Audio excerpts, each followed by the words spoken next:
उद्धव ठाकरे यांच्या रामरक्षा आंदोलनावरनं संजय शिरसाट यांनी टीका केली आहे। रामरक्षा आंदोलन हे काउंटर असल्याचं त्यांनी म्हटलंय।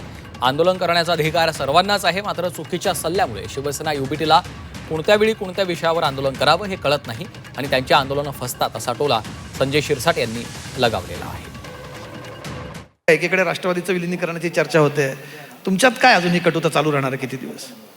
आमच्यात काही चालू नाही, परंतु आता हे काही चाललंय ना, हे काउंटर चाललेलं आहे। रामरक्षा आंदोलन करावं, पक्षाचा अधिकार आहे, त्यांचं कोणतं आंदोलन घ्यायचा त्यांचा अधिकार आहे, परंतु त्यांना टायमिंग साधता येत नाही।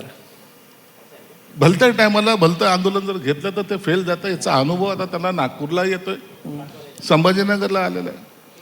म्हणून तुम्ही जी राम जन्मभूमीची जी घटना झाली त्याचं समर्थन कोणी करणार नाही, कोणी केलंही नाही, पण त्याला थोडंसं वेगळ्या पद्धतीने घेतलं पाहिजे होतं, परंतु त्यांच्याकडे सल्लागार जास्त असल्यामुळं ते कधी काय घेतात निर्णय तो त्यांनाच कळत नाही।